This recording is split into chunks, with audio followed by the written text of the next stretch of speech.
എങ്ങനെയാണ് ഇപ്പോൾ ഫിറോസിന്റെ യാത്ര? ഇപ്പോൾ ഇപ്പോൾ ഒരു 2-3 സിനിമകളുടെ ഭാഗമായിട്ട് നിൽക്കുന്നു. പിന്നെ ഷോസ് ഉണ്ട്, ഡാൻസ് ഷോസ് കാര്യങ്ങളുണ്ട്. അങ്ങനെയൊക്കെ പോകുന്നുണ്ട്, കുഴപ്പമില്ല. കുഴപ്പമില്ല അല്ലെ? ഈ നിലവിൽ ഫിറോസ് ഇപ്പൊ കൊച്ചിയിൽ സെറ്റിലാണ്. എൻ്റെ അറിവിൽ കൊച്ചിയിൽ സെറ്റിൽ നമ്മൾ പല പ്രാവശ്യം സംസാരിച്ചിട്ടുണ്ട്. അതെ, അത് സിനിമയും നമ്മുടെ പരിപാടികളൊക്കെ ആയിട്ടുള്ള ഷോസ് ഒക്കെ ആയിട്ടല്ലേ? അതെ അതെ. ബിഗ് ബോസിൽ നിന്ന് ഇറങ്ങിയതിനു ശേഷമാണ് ഫിറോസ് ആണെന്ന് ജനങ്ങൾ അറിഞ്ഞത് അല്ലെ? അതെ അതെ. അതിനു മുമ്പ് ഫിറോസ് ഉണ്ട്. ഫിറോസ് ഉണ്ട്. പക്ഷെ ആ സമയത്ത് ഡേഞ്ചറസ് ബോയ്സ് എന്ന് പറഞ്ഞ പണ്ടൊരു അതെ ആദ്യത്തെ അതെ പ്രാങ്ക് ഷോ, ആ സമയത്ത് ആക്ച്വലി 10 പേര് തിരിച്ചറിഞ്ഞു. ശരിക്കും എൻ്റെ ഒരു ടേണിംഗ് പോയിന്റ് അതാണ്. പിന്നെ പല ഷോ ചെയ്തെങ്കിലും ഒരു ഗ്യാപ്പ് അവിടെ ഉണ്ടായി. ഗ്യാപ്പ് എന്ന് പറഞ്ഞാൽ നമ്മൾ, ഞാൻ ഈ ഫീൽഡിൽ തന്നെ ഉണ്ടായിരുന്നു പല ഷോയും വെച്ച്. പക്ഷേ ഈ ഡേഞ്ചറസ് ബോയ്സ് പോലെ അത്രയും ഹൃദയസ്പർശ അല്ലെ ആൾക്കാർ ഏറ്റെടുക്കുന്ന അത്രയും വലിയ ഹിറ്റായിട്ടുള്ള പ്രോഗ്രാംസ് ആയിരുന്നില്ല. പിന്നെ ഈ ഡാൻസ് കോമ്പറ്റീഷൻ ആ ചാനലിലെ എല്ലാം മെയിൻ പ്രോഗ്രാം ആയിരുന്നെങ്കിലും അത്ര ഒരു വൈബ് ഉണ്ടാക്കാൻ പറ്റില്ല. പിന്നെ അത്രയും വൈബ് ഉണ്ടാക്കിയ ഒരു ഷോ ബിഗ് ബോസ് ആണ്. അതെ അതെ അതെ അതെ. ബിഗ് ബോസിൽ ഞാൻ സ്ഥിരം കണ്ടുകൊണ്ടിരുന്ന ആ സമയത്ത്, ആ സീസൺ സ്ഥിരം ഞാനും എൻ്റെ കുടുംബമൊക്കെ ഇരുന്ന് കണ്ടു. അപ്പോൾ നിങ്ങൾ രണ്ടുപേരുള്ള വൈബ് ഭയങ്കര രസകരമായിട്ട് മുന്നോട്ട് കൊണ്ട ആ ഒരു സംഭവം തന്നെയായിരുന്നു. എന്തായാലും ഫിറോസ് ഇപ്പോൾ നിൽക്കുന്ന ഒരു ചെറിയ വേദനയോട് കൂടി തന്നെയാണ് എൻ്റെ അടുത്ത് വരുന്നത്. എനിക്കൊന്ന് ഫിറോസ് 2 ഇന്റർവ്യൂ ഒക്കെ കഴിഞ്ഞു. പിന്നീട് നമ്മളുമായിട്ടൊന്ന് ഇരിക്കാമെന്ന് തോന്നുന്നു. ഫിറോസിന് വേറെയും പല കാര്യങ്ങൾ. എനിക്ക് ഫിറോസിൻ്റെ അടുത്ത് ഫിറോസിന്റെ ഇപ്പോഴത്തെ യാത്രയാണ്, സിനിമകളുണ്ട്. എനിക്ക് തോന്നുന്നു ഫിറോസ് റാമ്പ് ചെയ്യാനൊക്കെ തയ്യാറാവുക, ഫാഷൻ ഷോയ്ക്കൊക്കെ പോകുന്നത് ഞാൻ സംസാരിച്ചൊരു വിഷയം. ഫാഷൻ ഷോയ്ക്കൊക്കെ പോകുന്നു. ആക്ച്വലി ഞാൻ ഇപ്പൊ ഈ എറണാകുളത്ത് വന്നതിന് ശേഷമാണ് ആക്ച്വലി ഫാഷൻ എനിക്ക് പണ്ടേ ഇഷ്ടമുള്ളൊരു ഫീൽഡാണ്. പക്ഷേ ഞാൻ നമ്മുടെ കൊല്ലത്താണല്ലോ എൻ്റെ നാട്. അപ്പോൾ അവിടെ നിന്നുകൊണ്ട് ഈ ഫാഷൻ രംഗത്തേക്ക് വരിക എന്ന് പെട്ടെന്ന് വിളിക്കുകയും അങ്ങനെയുള്ള സംഭവങ്ങളൊക്കെ കുറവാണ്. ഞാനിപ്പോൾ എറണാകുളത്ത് വന്നതിന് ശേഷം എനിക്ക് ഫാഷൻ രംഗത്തേക്ക് കുറച്ച് അവസരങ്ങൾ, മീൻസ് ഗസ്റ്റായിട്ടും ഷോ സ്റ്റോപ്പറായിട്ടും ഒക്കെ അവസരങ്ങൾ കിട്ടുന്നുണ്ട്. അത്യാവശ്യം അതിനകത്ത് പേയ്മെൻറ്റ്, സാധാരണ ചിലർ പേയ്മെൻറ്റ് മേടിക്കാതെയാണ് ഇതിനൊക്കെ പോകുന്നത്. ഫാഷൻ ഒരു ഫീൽഡല്ല, അതൊരു കളർഫുള്ളായിട്ട് പോകുന്നുണ്ട്. ഇപ്പോൾ എന്നെ സംബന്ധിച്ച് അത് പറ്റില്ല. കാരണം നമ്മുടെ തൊഴിലാണ്. അപ്പോൾ തൊഴിലിൻ്റെ ഭാഗമാണ്. അപ്പോൾ ഞാൻ അതിൽ എനിക്കൊരു എമൗണ്ട്, മാന്യമായ ഒരു എമൗണ്ട് തന്ന എമൗണ്ട് മേടിച്ചിട്ടാണ് ഞാൻ ഗസ്റ്റായിട്ട് പോകുന്നതും ഷോ സ്റ്റോപ്പറായിട്ടൊക്കെ പോകുന്നത്. സോ ഇപ്പോൾ അതിനൊരു വലിയ അടി കിട്ടിയിരിക്കുകയാണ്. ഒരു ആക്ച്വലി 2-3 ഷോ ഇപ്പം വന്നിട്ട് അത് ക്യാൻസലായിപ്പോയി. അത്യാവശ്യം നല്ല പേയ്മെൻ്റ് ഒക്കെ പറഞ്ഞ് അത് ഫൈനൽ സ്റ്റേജിൽ അത് പിന്നെ ക്യാൻസലായിപ്പോയി. ക്യാൻസലാകാനുള്ള കാരണം പ്രഷർ പെട്ടെന്ന് നിങ്ങൾ നമ്മൾ പിരിഞ്ഞത് കൊണ്ടാണ്, ഡിവോഴ്സിലേക്ക് എത്തിയത് കൊണ്ടുമല്ലാണോ? ഒരിക്കലുമല്ല, അതുമായിട്ടൊരു ബന്ധമില്ല. അതായത് ഇതിലേറ്റവും വേദനാജനകമായ ഒരു സംഭവം എന്ന് പറഞ്ഞാൽ, നമ്മുടെ ഫീൽഡിൽ തന്നെയുള്ള ഈ ഫീൽഡിൽ നിന്നും അരി മേടിച്ച് കഞ്ഞി വെച്ച് കുടിച്ച് ജീവിക്കുന്ന ഒരു വ്യക്തി തന്നെയാണ് ഇത് മുടക്കിയത്. വേറെ ആരുമല്ല. പേര് പറയുന്നതിന് എനിക്ക് ഓപ്പണായിട്ട് പറയാം. കാരണം ഞാൻ ആ വ്യക്തിയെ അത്രമേൽ സ്നേഹിച്ചിരുന്ന ഒരാളാണ്. അദ്ദേഹം പല കാരണങ്ങളായാൽ നമ്മുടെ ഈ വിഷയത്തിൽ, അതായത് ഞങ്ങളെ ഡിവോഴ്സിൻ്റെ ഇതിലേക്ക് വന്നു പെട്ടുപോയതാണ്. അദ്ദേഹം ഒരു കുറ്റക്കാരനാണെന്ന് ഞാൻ ഒരിക്കലും ഒരു വേദിയിലും പറഞ്ഞിട്ടില്ല, സജനയും പറഞ്ഞിട്ടില്ല. എങ്ങനെയോ ആരോ ഒരു അവതാരകൻ ജസ്റ്റ് അദ്ദേഹത്തിൻ്റെ പേര് ഇതിലേക്ക് ഇട്ടു, അതുകൊണ്ട് തന്നെ ഇതിലേക്ക് വന്ന് പെട്ടുപോയ ഒരാളാണ്. ആക്ച്വലി അദ്ദേഹം ഞങ്ങളുടെ ഡിവോഴ്സുമായിട്ട് യാതൊരു ബന്ധമില്ലാത്ത, ആദ്യം തന്നെ അത് പറയട്ടെ. സോ അദ്ദേഹത്തിൻ്റെ ചില തെറ്റിദ്ധാരണകൾ മൂലം, തെറ്റിദ്ധാരണയെന്ന് എനിക്ക് പറയാൻ പറ്റും, തെറ്റിദ്ധാരണകൾ മൂലം എനിക്ക് വന്ന വർക്കുകൾ ക്യാൻസൽ ചെയ്തു എന്നുള്ളത്. വേറെ ആരുള്ള ഷിയാസ് കരീമാണ്. അപ്പം അദ്ദേഹം വർഷങ്ങളായിട്ട് ഫാഷൻ ഫീൽഡിലുള്ള, അദ്ദേഹം ഈ ഫാഷൻ ഫീൽഡിൽ നിന്നാണ് തുടക്കം കുറിക്കുന്നത് തന്നെ. അപ്പോൾ എന്നെ സംബന്ധിച്ച് അങ്ങനെയല്ല, ഞാൻ അവതാരകനായിട്ട് തുടക്കം കുറിച്ച ആളാണ്. നമ്മൾ ഫീൽഡേ വേറെയാണ്. പക്ഷേ ഒരു കലാകാരൻ എന്ന് പറഞ്ഞാൽ നമ്മൾ ഒരുപാട് കാര്യങ്ങൾ ചെയ്യും. ഒരുപാട് കാര്യങ്ങൾ ചെയ്താലേ നമുക്ക് മുന്നോട്ട് പോകാൻ പറ്റും. കലയുമായി ബന്ധപ്പെട്ട് നിന്ന ഒരുപാട്, കാരണം ഞാൻ അവതാരകനായിട്ട് നിൽക്കുന്നുണ്ട്, പിന്നെ ആക്ടറായിട്ടുണ്ട്, അത്യാവശ്യം എഴുതുന്നുണ്ട്, കലയുമായി കോർഡിനേഷനുണ്ട്, ഫാഷനിൽ പിന്നെ ഗസ്റ്റായിട്ട്, ഇങ്ങനെയുള്ള പല മേഖലകൾ ടച്ച് ചെയ്ത് പോകുമ്പോഴാണ് നമുക്ക് മുന്നോട്ട് ജീവിതം പോകുള്ളൂ. അപ്പം ഇപ്പോൾ റീസെൻ്റായിട്ട് വന്ന ഈ ഒരു 2-3 ഫാഷൻ ഷോ, അതിലൊരു 2 ഫാഷൻ ഷോയ്ക്ക് ഗസ്റ്റായിട്ട് എന്നെ വിളിച്ചിട്ട് അതിൻ്റെ അഡ്വാൻസ് വരെ തന്നതാണ്. അപ്പോൾ അവരെൻ്റെ അടുത്ത് വിളിച്ചപ്പോൾ ചോദിച്ചു, ഷിയാസ് കരീം ആ ഷോയ്ക്ക് വരുന്നുണ്ട്. ഓൾറെഡി ഷിയാസ് കരീമിൻ്റെ പേര് നേരത്തെ അവർ, കാരണം സ്ഥിരം ഫാഷൻ ഷോകളിലെ ഒരു സ്ഥിര സാന്നിധ്യമാണ് അദ്ദേഹം. അപ്പോൾ അദ്ദേഹത്തിന് ഗസ്റ്റായിട്ട് അവിടെ വിളിച്ചിട്ടുണ്ട്. അപ്പോൾ എൻ്റെ അടുത്ത് പോസ്റ്റർ ഇറങ്ങി. അപ്പോൾ പോസ്റ്റർ ഇറങ്ങി ഒരു 3-4 ദിവസം കഴിഞ്ഞിട്ടാണ് അവർ എന്നെ സെലക്ട് ചെയ്യുന്ന ഒരു സ്പോൺസർ വന്നപ്പോഴത്തേക്ക്. അപ്പോൾ അവർ പറഞ്ഞു, ഫിറോസിന് ഇതിലേക്ക് വരാൻ താല്പര്യമുണ്ടോ? ഇങ്ങനെ ഷിയാസ് ഉണ്ട്. ഞാൻ പറഞ്ഞു, ഷിയാസ് ഉള്ളതിനെന്ത്? മാധ്യമങ്ങൾ അങ്ങനെ പലതും പറഞ്ഞു തന്നിട്ട് എനിക്ക് അദ്ദേഹവുമായിട്ട് ഒരു വിരോധമില്ല. ഇനി വിരോധമുണ്ടെങ്കിൽ പോലും എൻ്റെ തൊഴിലാണത്. ഒരു വേദിയിൽ വരുന്നതിന് എന്തിന് നമ്മൾ എന്തിനാണ് പേടിച്ചോടുന്നത്? ഈ അതായത് ഭീരുക്കളാണ് എപ്പോഴും ഒരാളുണ്ടെന്ന് പറഞ്ഞിട്ട് പേടിച്ചോടുന്നത്. എനിക്ക് അതിൻ്റെ ആവശ്യമില്ല. ഞാൻ പേടിക്കുന്ന സൃഷ്ടാവിനെ മാത്രമേ ഉള്ളൂ. പിന്നെ സ്നേഹം കൊണ്ട് എന്നെ സ്നേഹിക്കുന്നവരെ പേടിക്കും, അത്രയേ ഉള്ളൂ. അല്ലാതെ ഞാൻ ആരെ ലോകത്ത് പേടിക്കാത്ത ആളാണ്. കാരണം ഞാൻ ഒരു തെറ്റും ചെയ്യാത്ത ഒരാളാണ്. അപ്പം ഞാൻ അങ്ങനെ പറഞ്ഞിട്ട് ഫോട്ടോ അയച്ചു കൊടുത്ത് അവർ അഡ്വാൻസ് ഇട്ട് വന്നു. അത് കഴിഞ്ഞപ്പോഴത്തേക്ക് ഈ വ്യക്തി ഇത് അറിഞ്ഞിട്ട് ഷിയാസ് കരീം എന്ന് അറിഞ്ഞിട്ട് അവരെടുത്ത് വിളിച്ച് പറയുന്നു, ഫിറോസ് ഉണ്ട്, എനിക്ക് വരാൻ പറ്റില്ല, അങ്ങനെയാണെങ്കിൽ നിങ്ങൾ എന്നെ അങ്ങ് മാറ്റിക്കോ. കാരണം അങ്ങനെ പിന്നെ മാറ്റില്ല, കാരണം ഓൾറെഡി ഫോട്ടോ വന്നു, അത് അദ്ദേഹത്തിന് വ്യക്തമായിട്ട് അറിയാം. അത് മാത്രമല്ല, ഞങ്ങൾ രണ്ടുപേരും വന്നു കഴിഞ്ഞാൽ വളരെ ബാലിഷ്യമായുള്ള ഡയലോഗുകൾ എനിക്ക് തോന്നി. ഞങ്ങൾ രണ്ടുപേരും വന്നു കഴിഞ്ഞാൽ ക്യാമറക്കാരെല്ലാം ഞങ്ങളെ സൂം ചെയ്യും, പിന്നെ അത് വലിയൊരു ചർച്ചാ വിഷയമാവും. അപ്പൊ ഞാൻ ആലോചിക്കുകയാണ്, ഈ 3.5 കോടി ജനങ്ങൾ കിടക്കുകയാണ്, എത്രയോ സെലിബ്രിറ്റീസ് ലെവലിൽ നിൽക്കുന്നവരുണ്ട്. ഈ ഷിയാസ് എന്താണ്, ഞാൻ എന്താണ്, നമ്മളെ ക്യാമറക്കാരെല്ലാം കൂടെ ഒന്ന് സൂം ചെയ്ത് നാളത്തെ വിഷയമാവാൻ നാട്ടുകാർക്ക് ഒരുപാട് കാര്യങ്ങളുണ്ട്. നമ്മളങ്ങ് ഒന്നുമല്ല, മനസ്സിലായ, നമ്മൾ ഒരു 10 പേരിലോ 2 പേര് അറിയാവുന്ന ആൾക്കാർ എത്രയേ ഉള്ളൂ എന്ന് പറഞ്ഞിട്ട് നമ്മൾ ഇങ്ങനെ ക്യാമറക്കാരും ഒന്ന് സൂം ചെയ്ത് എന്ത് ബാലിഷ്യമായ കാര്യങ്ങളാണ് അദ്ദേഹം പറഞ്ഞത്. എനിക്ക് ഈ പറഞ്ഞ വ്യക്തി എനിക്കത് വിളിച്ച് എനിക്ക് പറഞ്ഞു ഇങ്ങനെയൊക്കെയാണ് കാര്യങ്ങൾ. അങ്ങനെ ഞാൻ എന്ത് ചെയ്യുന്നറിയോ, ഞാൻ ഷിയാസിനെ വിളിച്ചു. അപ്പൊ ആദ്യം വിളിച്ചിട്ട് പുള്ളി എടുത്തില്ല. ഞാൻ അങ്ങനെ മെസ്സേജ് ചെയ്ത്, എന്താണ് നീ ഫോൺ അറ്റൻഡ് ചെയ്യാത്തത്, മെസ്സേജ് ഇപ്പോഴും എൻ്റെ കിടപ്പുണ്ട്, എന്താ നീ വിളിക്ക്, നീ ഒരു ഈമാനുള്ള വ്യക്തിയാണ്, നീ ഫോൺ വിളിക്കുക, എന്താണ്, ഒരു പക്ഷെ നമ്മൾ എന്തെങ്കിലും നിന്റെ തെറ്റിദ്ധാരണ പറഞ്ഞാൽ തീരാവുന്ന കാര്യങ്ങളേ ഉള്ളൂ ലോകത്ത്. കാരണം എന്റെ കയ്യിൽ 100% ശരിയായതുകൊണ്ടാണ് ഞാൻ അങ്ങോട്ട് കിടന്ന് വിളിക്കുന്നത്. സോ ഇവൻ എടുത്തില്ല. എന്നിട്ട് ഞാൻ പിന്നെ സജിനെ വിളിച്ചു. സജിന ഇതേപോലെ പിന്നെ ഷിയാസ് അവൻ്റെ തെറ്റിദ്ധരിച്ചിരിക്കുകയാണ്, പിന്നെ നീ ഒന്ന് വിളിക്കാൻ പറ, കാരണം എൻ്റെ കഞ്ഞിയിൽ പാറ്റിട്ട് എൻ്റെ 2-3 വർക്കുകൾ കളഞ്ഞ്, എനിക്കിപ്പോൾ ആ വർക്കുകളുണ്ട് വളരെ ആശ്വാസമാണ്. കാരണം അത്യാവശ്യം ക്യാഷ് കിട്ടുന്നൊരു പരിപാടിയാണ്. അപ്പോൾ അത് പാടില്ലല്ലോ. അപ്പോൾ സജിന അവനെ വിളിച്ചിട്ട് ഇങ്ങനെ പറഞ്ഞു, എന്തുകൊണ്ട് നീ ഇങ്ങനെയൊക്കെ കാണിക്കുന്നു. സജിനെ വിളിച്ച് അവനെ വഴക്കുറേ എന്തോ ചെയ്തു. ഉടനെ അവൻ വാട്സപ്പിൽ തന്നെ തിരിച്ച് കോൾ ചെയ്തിട്ട് ഇതേപോലെ പിന്നെ അല്ല, എനിക്ക് നിങ്ങളുണ്ടെങ്കിൽ പറ്റത്തില്ല, നിങ്ങൾ ഇവിടെ ഒറ്റയ്ക്ക് വെക്കോ, എനിക്ക് പറ്റത്തില്ല. അത് ഞാൻ പറഞ്ഞ എനിക്ക് അവിടെ നിന്ന് അവർ വിളിച്ച് പറഞ്ഞു, നീ ക്യാമറ കാര്യങ്ങൾ അതൊക്കെ നീ ആരായിന്, നീയൊക്കെ അത്രയും വലിയ സംഭവമല്ല, അത് ആദ്യം അങ്ങ് നിർത്തുന്നൊക്കെ പറഞ്ഞിട്ട് ഞാൻ സംസാരിച്ചു, ഇതാക്കി. പക്ഷെ പുള്ളി അത് അങ്ങോട്ട് അടുക്കുന്നില്ല. പുള്ളി പറയുന്നില്ല, അങ്ങനെ വരാൻ പറ്റത്തില്ല. അപ്പൊ ഞാൻ പറഞ്ഞു, അപ്പം നിനക്ക് എന്നെ പേടി ഉണ്ടാവുമായിരിക്കും, പേടി ഉണ്ടായത് കൊണ്ടാണല്ലോ ഞാൻ വരുന്നൊരു വേദിയിൽ നിനക്ക് വരാൻ പറ്റാത്തത്. പിന്നെ പുള്ളി പറയുന്നില്ല, അങ്ങനെ പേടിയില്ല, അങ്ങനെയാണെങ്കിൽ ഞാൻ എവിടെ ഉണ്ട് അവിടെ വരാം. അതായത് ഗുണ്ടായിസം പോലെ. ഞാൻ പറഞ്ഞു, എനിക്ക് ഇടിച്ചു തോൽപ്പിക്കാനെന്നുള്ള ഇതില്ല, അതിന്റെ ആവശ്യം എനിക്കില്ല. ഈ ബാലിഷ്യമായി ചിന്തിക്കുക, നീ പ്രാക്ടിക്കലായിട്ട് പറയൂ. നീ ഒരാളുടെ കഞ്ഞി പാറ്റിട്ടിട്ടാണോ നീ ഇങ്ങനെ, എന്തിന്റെ പേരിലാണ് അതെനിക്ക് മനസ്സിലാവുന്നില്ല, എന്തിന്റെ പേരിലാണെന്ന് പോലും എനിക്ക് മനസ്സിലാവുന്നില്ല. അങ്ങനെ ചുരുക്കം പറഞ്ഞ അങ്ങനെ സംഭവം. പക്ഷെ പുള്ളി അടുക്കുന്നില്ല. ഇന്നലെ ആ ഷോ കഴിഞ്ഞു, ഇനിയിപ്പോ നാളെ 19th അടുത്ത ഷോ ഉണ്ട്, അതൊക്കെ. പക്ഷെ അത് ഇങ്ങനെ ക്യാൻസൽ. ഇപ്പൊ ഫാഷൻ ഷോയിലെ മിക്ക കുറെ ഷോകളും ഇത് കണക്കുള്ള എല്ലാ ഷോയിലും. അപ്പൊ ഞാൻ പറഞ്ഞു, എനിക്ക് അത്യാവശ്യം പൈസ മേടിച്ചിട്ടാണ് ഞാൻ ആ പരിപാടിക്ക് പോകുന്നത്. അപ്പൊ പുള്ളി പറഞ്ഞില്ല, ഞാൻ 1 രൂപ പോലും മേടിക്കാതാണ് ഞാൻ ഇങ്ങനെ ഗസ്റ്റായിട്ട് പോകുന്നത്. ഞാൻ 1 രൂപ മേടിക്കില്ല, ഫ്രീ ആയിട്ടാ പോകുന്നത്. ഞാൻ പറയാം, അത് നിങ്ങൾക്ക് പൈസ കൊണ്ടാണ് നിങ്ങൾ ഫ്രീ ആയിട്ട് പോകുന്നത്, അല്ലെങ്കിൽ നിങ്ങൾ എൻജോയ് ചെയ്യാനായിരിക്കും ഫാഷൻ. ഇത് എന്നെ സംബന്ധിച്ച് അതൊരു തൊഴിലാണ് ഇതെല്ലാം. എനിക്ക് ഫ്രീ ആയിട്ട് പോകാനോ അങ്ങനെയുള്ള ഒരു ഇത് എനിക്കില്ല, മനസ്സിലായി എന്നൊക്കെ പറഞ്ഞ് ഇങ്ങനെയുള്ള കുറച്ച് സംഭാഷണങ്ങളൊക്കെ ആയി. പിന്നെ ഞാൻ പറയാം, എന്താണെന്ന് പറഞ്ഞാൽ നീ ബുദ്ധി വിളിച്ചു, പക്ഷെ നീ ചെയ്യുന്നത് ഒരിക്കലും മാന്യതയല്ല, അത് നിനക്ക് എപ്പോഴെങ്കിലും ഇതിന്റെ ഒരു തിരിച്ചടി സൃഷ്ടാവ് നിനക്ക് തന്നിരിക്കും, ഇത്ര ഞാൻ പറഞ്ഞോളൂ. ഇതാണ് അതിന്റെ സംഭവിച്ചത്. ഇത് അല്ല, അങ്ങനെ ഈ ഷിയാസ് കരീമുമായിട്ട് എന്തെങ്കിലും ഇഷ്യൂസ് ഉണ്ടോ നിങ്ങളുടെ ജീവിതത്തിൽ? ഒരിക്കലും ഒരു ഇഷ്യൂ ഇല്ല എന്നുള്ളതാണ്.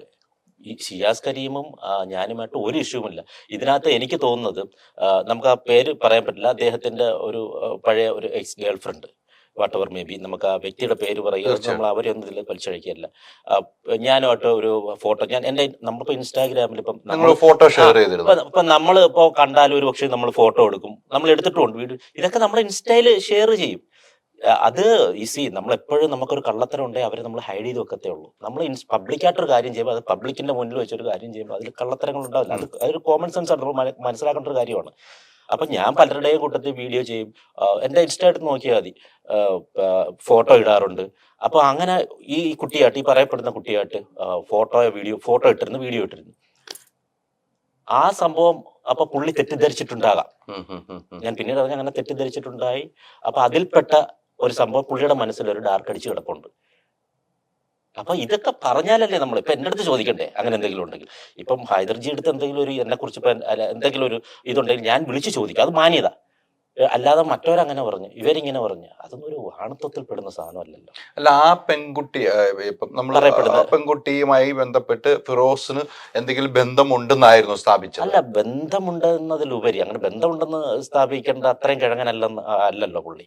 ബന്ധമുണ്ടെന്നായിരിക്കത്തില്ല, ഞാൻ അദ്ദേഹത്തെ തകർക്കാൻ വേണ്ടിയിട്ട് അവരുമായിട്ട് കൂട്ടുപിടിക്കുന്നു എന്നുള്ളതാണ്. അതായിരിക്കും അദ്ദേഹം ഇഷ്യൂ. അല്ലാതെ ഇഷ്യൂ വന്നതിന് ശേഷമാണ് ഫോട്ടോ ഷെയർ ചെയ്യുന്നത്. അല്ല, ഓൾറെഡി അത് ഞാനുമായിട്ടുള്ള അദ്ദേഹത്തിന്റെ ഇഷ്യൂ ഒക്കെ എന്നോ നടക്കുന്ന കാര്യങ്ങളാണ്. സി അതിപ്പം നമ്മൾ അത് നോക്കണ്ട, അവരുടെ ഇഷ്യൂ അത് വേറെ. നമ്മളടുത്ത് ഒരാൾ എങ്ങനെ പെരുമാറുന്നു എന്നുള്ളതും. ഇപ്പൊ ഹൈദർജി ബാക്കിയുള്ളടത്ത് എല്ലാം ചിലപ്പം നെഗറ്റീവ് ആയിരിക്കാം. എൻ്റെ അടുത്ത് ഹൈദർജി പെരുമാറുന്ന വളരെ മാന്യമായിട്ടും ഞാൻ കണ്ടിട്ടുള്ള മാന്യമായിട്ടുള്ള ഒരു വ്യക്തിയായിട്ടാണ്. എനിക്ക് നിങ്ങൾക്ക് ആ സ്നേഹം എനിക്ക് തിരിച്ചു തന്നാൽ മതി. എൻ്റെ അടുത്ത് പെരുമാറുന്നത് എങ്ങനെയാണോ അങ്ങനെ ഞാൻ ആ രീതിയിലേ ഞാൻ കാണുള്ളൂ. അല്ല മറ്റൊരാൾ എന്ത് പറഞ്ഞ് എന്ന് നോക്കിയിട്ട് ഒരാളെ ഞാൻ വിലയിരുത്താറില്ല. അതൊരു ശരിയായ നടപടിയല്ലല്ലോ. ഈ ഒരു ഫോട്ടോ അദ്ദേഹത്തിന് തെറ്റിദ്ധരിപ്പിച്ചിട്ടുണ്ട് ആ അല്ലെ ആ എന്നാണ് ഫിറോസിന്റെ ഒരു മനസ്സിലുണ്ടായിരുന്നു. ഈ വിഷയം ഉണ്ടായപ്പം നിങ്ങൾ ഈ പീരിയലും വാർത്തകളും ഒക്കെ വന്നതിന് ശേഷം ഫിറോസ് കാണിച്ച ഒരു മര്യാദ ഞാൻ എടുത്തു പറഞ്ഞു, സജനയെ തന്നെ വിളിച്ചു എന്നുള്ളതാണ്. അല്ല സജിനെ ഞാൻ ഇപ്പോഴും അതെ വിളിക്കും. അതെ, ഇപ്പോഴും വിളിക്കുന്നോണ്ടാണ് വിളിച്ച് ഈ കാര്യങ്ങൾ പറയുകയും ചെയ്തത്. പിന്നെ തീർച്ചയായും, കാരണം അത് സജിനയ്ക്ക് ആരെന്ത് പറഞ്ഞാലും സജിനയ്ക്ക് വ്യക്തമായിട്ട് അറിയാം ഞാൻ എന്താണെന്നുള്ളത്. അപ്പോൾ പല അലിഗേഷൻസ് വന്നെങ്കിലും സജിന ഉറച്ചു നിൽക്കുന്നു. ഫിറോസ്ക്ക് അങ്ങനെ അല്ല. നിങ്ങളുടെ ഫോട്ടോ കണ്ട് അദ്ദേഹത്തെ വിലയിരുത്തല്ലേ. ഫിറോസ്ക്ക് വേറെ ഫ്രണ്ട് ബാക്കി, കാരണം അവൾക്ക് എന്നെ വ്യക്തമായിട്ട് അറിയാം. അത് അനുഭവമാണ്. അവൾ എൻ്റെ കൂടെ ജീവിച്ച ഞാൻ എങ്ങനെയാന്നുള്ളത് അനുഭവമാണ്. അതുകൊണ്ടാണ് അവൾ അത്ര കോൺഫിഡൻസോടെ പറയുന്നത്. ബാക്കിയുള്ളവരൊക്കെ ചുറ്റിലും നിന്ന് പറയുന്നവരാണ്. മനസ്സിൽ ഇത് കാണാതെ അവിടെയാണ് സജനയുടെ ക്വാളിറ്റി ഇപ്പൊ മനസ്സിലാക്കിയത്. തീർച്ചയായും ബാക്കിയുള്ളവരെന്ന് പറഞ്ഞാൽ അങ്ങനെയല്ല. ബാക്കിയുള്ളവരെന്ന് പറഞ്ഞാൽ ഊഹം, ഒരു ഫോട്ടോ കണ്ടിട്ട് അങ്ങനെ ആകാമെന്ന് പറഞ്ഞിട്ട് പോകുന്നതാണ്, മറ്റുള്ളവരുമായിട്ട് റിലേറ്റ് ചെയ്തിട്ട് പോകുന്നതാണ്. സജിന എന്ന് പറഞ്ഞാൽ എൻ്റെ കൂടെ ജീവിച്ച് ഞാൻ എന്താണെന്ന് അറിയാവുന്ന വ്യക്തിയാണ്. നമ്മുടെ കൂടെ ജീവിക്കുന്ന ഒരാൾക്കെ നമ്മളെ കുറിച്ച് അറിയാൻ പറ്റൂ. സോ അതുകൊണ്ടാണ് അവള് അത്രയും കോൺഫിഡൻസ് ആയിട്ട് പറഞ്ഞത്. അങ്ങനെ അല്ല എന്ന്. അല്ല, അത് എനിക്ക് ഫിറോസ് തുടക്കത്തിൽ പറഞ്ഞു പോയ 2 കാര്യങ്ങളാണ് എനിക്ക് പേഴ്സണലായിട്ട് ശരിക്കും എൻ്റെ മനസ്സിൽ കഴിയുക. ഈ വിഷയം ഉണ്ടാവുന്നു, ഞാൻ വിളിക്കുന്ന സജനയെ തന്നെ വിളിക്കുന്നു, ഈ കാര്യങ്ങൾ പറയുന്നു, സജന ഷിയാസ് കരീമിനെ വിളിച്ചു, അങ്ങനെയുള്ള ഒരു വ്യക്തിയല്ല ഫിറോസ് എന്ന് തന്നെ പറയുമ്പോൾ സജന ഇപ്പം ഫിറോസ് പറഞ്ഞ സജനയ്ക്ക് ഫിറോസിനെയും ഫിറോസിനും സജനയും അറിയാവുന്നതുകൊണ്ടാണ്. അല്ലെ? 100%. അതിന്റെ ഇടയിൽ ആരോ ഒക്കെ കളിക്കുന്നു. ഇടയില് അത് എല്ലായിടത്തും ഉണ്ടാവുമല്ലോ. ഇടയിൽ കയറി മറ്റേ ഓണത്തിനിടയ്ക്ക് പുട്ടുകച്ചവടം നടത്തുന്ന ഒരുപാട് പേരുണ്ട്. പിന്നെ നമ്മൾ ശ്രദ്ധിക്കേണ്ട വേറെ കാര്യം എന്ന് പറഞ്ഞാൽ അത് ഒരു ബുദ്ധിയുള്ളവന് മനസ്സിലാക്കാവേണ്ട കാര്യമാണ്. നമ്മളിപ്പം പല വാർത്തകളും കേൾക്കുന്നു, എയർപോർട്ടിൽ നിന്ന് ഒരു 5 കിലോ സ്വർണം പിടിച്ചു. ആക്ച്വലി ഒറ്റ കൊടുക്കുന്ന ഈ സ്വർണം കൊടുത്തേച്ച ആള് തന്നെയാണ്. എന്നിട്ട് അതിന്റെ മറവിൽ നടക്കുന്ന ഒരു കാര്യം ഉണ്ടാവും. ഈ 5 കിലോ അവിടുന്ന് എസ്കേപ്പ് ചെയ്യിപ്പിക്കുമ്പോൾ ടൺ കണക്കിന് സ്വർണം വേറെ അവിടുന്ന് കടത്തുന്നുണ്ട്. അപ്പൊ ഇതിലേക്ക് ഇട്ട് കൊടുത്തിട്ട് ഇതിന്റെ മറവിൽ കൂടി, ഈ ചെറിയ കാര്യത്തിന്റെ മറവിൽ കൂടി വലിയൊരു സാധനം അവിടെ ഹൈഡ് ചെയ്യുന്നുണ്ട്. അതാരും അറിയാതെ അതിനെ സേഫ് ആക്കുന്നുണ്ട്. മനസ്സിലായി? അത് നമുക്ക് വിവരമുള്ളവർക്ക് മനസ്സിലാവുന്ന ഒരു കാര്യമാണ്. അത് എല്ലാത്തിലും അങ്ങനെ ഒരു സംഭവം ഉണ്ട്. നിങ്ങളുടെ ഡൈവേഴ്സിൽ ഈ ഷിയാസ് കരീമിന്റെ പേര് പറയാനുള്ള ഒരു കാരണം എന്താണ്? എപ്പോഴും ഈ ഒരു ഇഷ്യൂ മാത്രമാണ്. വേറൊരു ഇന്റർവ്യൂ സജനയുമായിട്ട് ഉള്ള ഇന്റർവ്യൂല് പറയുന്നത് കേട്ടു, താങ്കളുമായിട്ട് അതിനുള്ള മറുപടി പറയുന്നത് കേട്ടു. ഞാൻ കേട്ടതുകൊണ്ടാണ് പറഞ്ഞത്. എന്തുകൊണ്ടാണ് ഈ ഷിയാസ് കരീമിന്റെ പേര് വരുന്നത് എന്നുള്ളതാണ്. അദ്ദേഹം നിങ്ങൾ പറയുന്ന പോലെ ഒരു ഇന്നസെന്റ് ആണ്. നിങ്ങൾ തന്നെ പറയുന്നു, ഫിറോസ് തന്നെ പറയുന്നത് ഇന്നസെന്റ് ആണ്, നല്ല വ്യക്തിയാണെന്ന് പറഞ്ഞു, എനിക്ക് ഇഷ്ടമുള്ള വ്യക്തിയാണെന്ന് പറഞ്ഞു. എനിക്ക് ഷിയാസ് കരീമിനെ അറിയാം, നാളുകളായിട്ട് അറിയാം. അതെ, ഞാൻ പറയുന്നത് എൻഡ് ഓഫ് ദി ഡേ ലോകത്തെല്ലാവരും നല്ലവരാണ്, പലരും തെറ്റിദ്ധരിക്കപ്പെടുകയാണ്. മനസ്സിലായി? നല്ലവരല്ലാത്തതായിട്ട് ആരുമില്ല, എല്ലാവരും ഓരോ തരത്തിൽ നല്ലവരാണ്. മനസ്സിലായി? ഈ തെറ്റിദ്ധരിക്കപ്പെടലാണ് പലതും ഉണ്ടാവുന്നത്. മിക്ക ഇതിലിപ്പം സജിനയും ഞാനും ഡിവോഴ്സ് ആയെങ്കിൽ പോലും സജിന ചീത്തയാണെന്ന് ഞാൻ ഒരു വേദിയിലും പറഞ്ഞിട്ടില്ല. സജിനയും പറഞ്ഞിട്ടില്ല. സജിന തിരിച്ചും പറഞ്ഞിട്ടില്ല. ഇന്നും ഫിറോസ്ക്കാന്ന് തന്നെ പറയുന്നത്. അതെ. അപ്പോ ഇത് ഞാൻ പറയുന്നത് ഈ ഷിയാസ് എന്ന് പറയുന്ന വ്യക്തിയോ വാട്ടവർ മേ ബി ആരായാലും അത് അവർ ചീത്തയെന്നല്ല അതിനർത്ഥം. പക്ഷെ ഒരു പർട്ടിക്കുലർ സാഹചര്യങ്ങളിൽ അവർ പെരുമാറുന്ന അല്ലെങ്കിൽ അവരെടുക്കുന്ന സ്റ്റാൻഡ് മോശമാണ്. അതൊരു തെറ്റിദ്ധാരണയുടെ പേരിലെടുത്ത പുള്ളിയുടെ സ്റ്റാൻഡിലാണ് എൻ്റെ 2-3 വർക്കുകൾ പോയി കിട്ടിയതും. എനിക്ക് എന്റെ കുഞ്ഞിനോണ്ട് കൊടുക്കാനുള്ള ഒരു ഭക്ഷണത്തിന്റെ ഭാഗം അദ്ദേഹം ഇല്ലാതാക്കിയത്. അതാണ് ഞാൻ പറഞ്ഞത്. അപ്പോഴും എനിക്ക് അദ്ദേഹത്തോട് ദേഷ്യമില്ല. നിങ്ങൾ വിളിച്ചു ചോദിച്ചു, ഫിറോസ് വിളിച്ചും ചോദിച്ചു. അത് ജെന്യൂൻ ആയതുകൊണ്ടല്ലോ വിളിച്ചു ചോദിക്കുന്നത്. അത് വെച്ച് മനസ്സിൽ പെരുമാറുകയല്ല.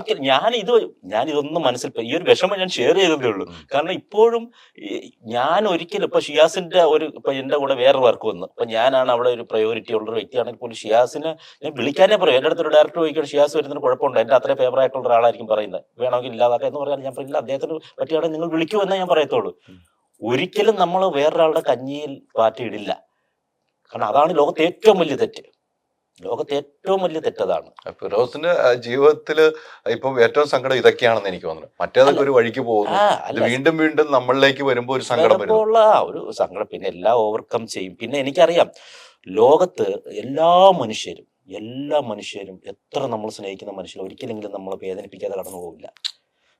ഈവൻ നമ്മളെ പേരൻസ് തന്നെ ആയിരിക്കും എല്ലാവർക്കും. ഹൈദർജിയുടെ ലൈഫ് ഉൾപ്പെടെ ഞാൻ പറയാം, കാണുന്ന പ്രേക്ഷകരുടെ ലൈഫ് ഉൾപ്പെടെ പറയണം, നമ്മൾ ഏറ്റവും സ്നേഹിക്കുന്ന എല്ലാ വ്യക്തികളും ഈ സ്നേഹത്തിന്റെ കാര്യം വേറെ സംഭവമുണ്ട്. ഈ സ്നേഹിക്കപ്പെടാത്തവരും, അതായത് നമ്മളെ സ്നേഹിക്കാത്തവരും നമ്മളെ വേദനിപ്പിക്കും. സ്നേഹവും വേദനയും തമ്മിലുള്ള വ്യത്യാസം അതാണ്. നമുക്കിപ്പം സ്നേഹം തരാത്ത വ്യക്തികളുണ്ടല്ലോ, നമ്മുടെ സറൗണ്ടിൽ ഇല്ലാത്ത വ്യക്തികൾ പോലും ചെയ്യാൻ പറ്റുന്ന ഒരു കാര്യം നമ്മളെ വേദനിപ്പിക്കാൻ ശ്രമിക്കുക എന്നുള്ളതാണ്. അപ്പൊ പിന്നെ ഈ സ്നേഹിക്കുന്നവരും നമ്മളെ മാക്സിമം നമ്മളെ ഒരു പ്രാവശ്യം വേദനിപ്പിക്കാതെ പോവില്ല. പേരൻസ് പോലും നമുക്ക് ഏറ്റവും നമ്മളെ ഏറ്റവും സ്നേഹിക്കുന്ന നമ്മളെ പേരൻസ് ആണ്.